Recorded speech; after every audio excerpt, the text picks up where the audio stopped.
Have you ever sat by the window on a train journey and listened to the sound the carriage makes as it moves?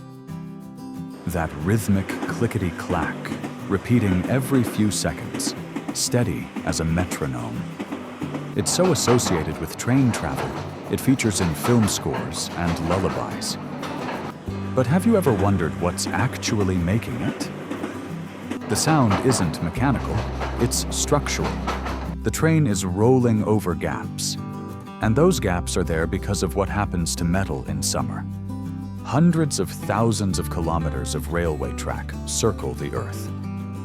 For most of railway history, every one of those tracks was laid in sections with a deliberate space left between each one. The gaps were not an engineering compromise. They were an engineering necessity. And the story of why reveals something fundamental about the relationship between temperature and metal. But here's the surprising truth. The clickety-clack of a train isn't the sound of travel.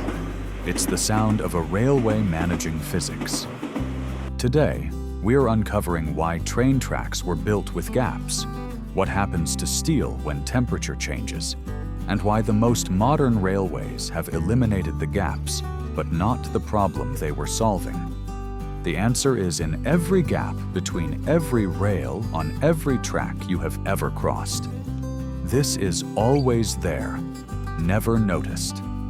To understand the gaps, we have to go back to the earliest railways of the 1830s. Iron rails, laid in sections of roughly 9 meters, bolted together at the ends with metal plates called fish plates. The system worked well in cooler months. Then summer arrived. Steel expands when it heats. Not much by everyday standards, but enough to matter enormously across the length of a railway.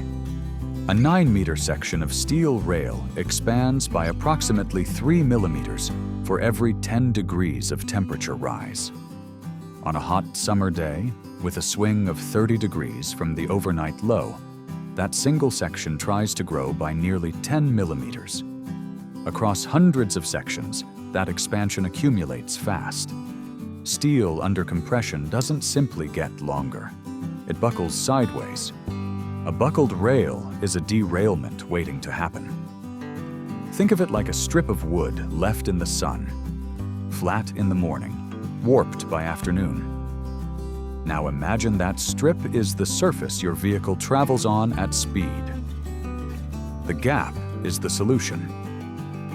Leave a small space between each section and the rail has somewhere to go. The gap closes in summer heat and widens in winter cold. The track breathes with the seasons. This is called a thermal expansion joint, sized precisely using the known expansion coefficient of steel, the length of each rail section, and the expected temperature range of the climate. Every gap was a calculation. The clickety-clack is the sound of each wheel crossing each joint, announcing each calculation correct.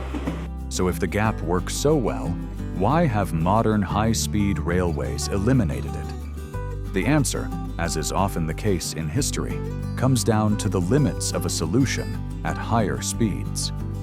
At the velocities of modern high-speed rail, even small rail joints create impact forces that damage the track, the rolling stock, and the ride quality. The solution is called continuously welded rail, long sections welded into unbroken lengths of a kilometer or more. But the thermal expansion problem doesn't disappear. It's managed by laying the rail under controlled tension at a carefully chosen temperature so that expansion in summer and contraction in winter cancel against the pre-stress built in at installation. The gap is gone. The physics remains. So the next time you hear that rhythmic clickety-clack from a train window, you'll know you're listening to a solution. Each click is a gap. Each gap is a season's worth of temperature change, accounted for in advance.